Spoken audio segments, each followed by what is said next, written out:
Peter Hunter grew up in the British countryside. His childhood was shaped by quiet fields and the old stories his family loved to tell. They often spoke of history and legend, sharing tales of knights and ancient guardians. These stories took root in Peter's imagination and shaped the way he saw the world. He was a thoughtful and curious boy. He never needed the spotlight, but always listened closely to others. His sense of duty grew stronger under the influence of family values and the quiet spirit of his homeland. Even as a child, Peter believed in helping neighbors and respecting tradition. He was steady and dependable as he grew older. School came easy to him, but he was drawn more to the people and land than to his textbooks.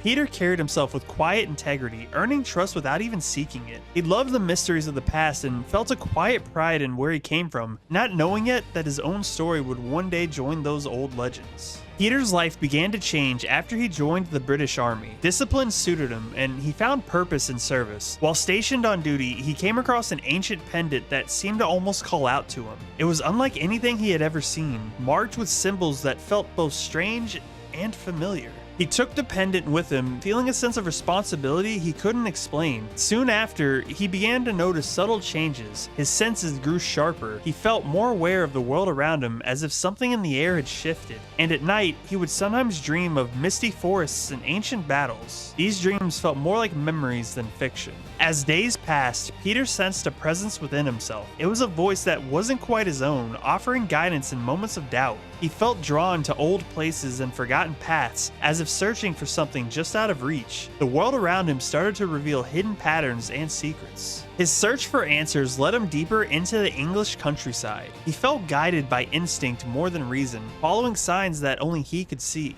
Eventually, in a quiet, forgotten glade, he found a sword buried in stone. It seemed impossible, yet there it was, weathered and shining with a strange light beneath the moss and soil. The moment Peter wrapped his hand around the hilt, a surge of energy moved through him. He recognized the sword as Excalibur, though he had only ever known it from legend. Lifting the blade awakened the spirit of Albion within him in full. The voice that had guided him became clearer, no longer just a whisper, but a steady presence. Visions came in flashes, images of ancient knights, lost kingdoms, and the struggles of land itself. Peter felt the weight of history settle onto his shoulders. The sword marked him as more than a guardian. It set him apart as a chosen protector, connected to Britain's oldest legends. He soon discovered that wielding Excalibur brought new responsibilities. Mystical threats began to reveal themselves. The land's hidden magic stirred, sensing a new champion. Once Peter accepted his role as Albion, his life filled with moments that shaped the fate of his homeland and those around him. He became a founding member of the modern Knights of Pendragon.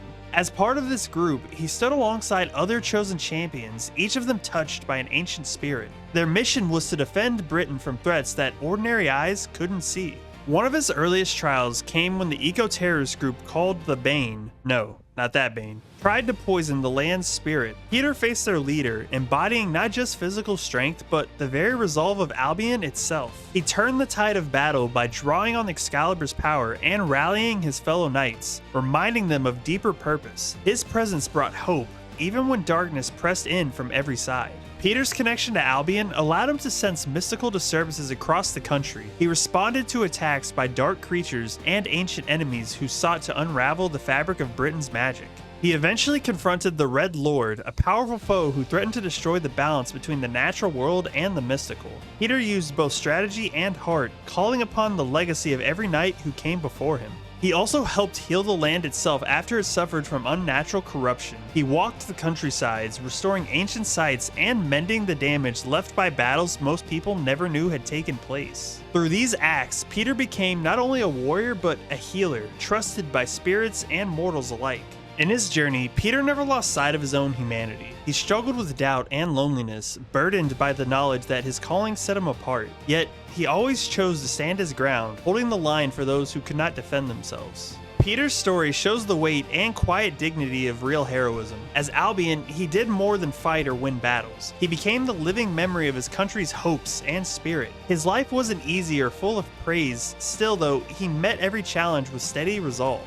The heart of Albion's story is Peter's humanity. He teaches us that legends don't grow only from magic or war. They come from small choices made every day by people willing to do what's right. Peter asks us to honor the past, take care of the present, and protect the future. His journey invites us to find our own courage. we're reminded that an ordinary life, lived with care and conviction, can hold meaning that endures.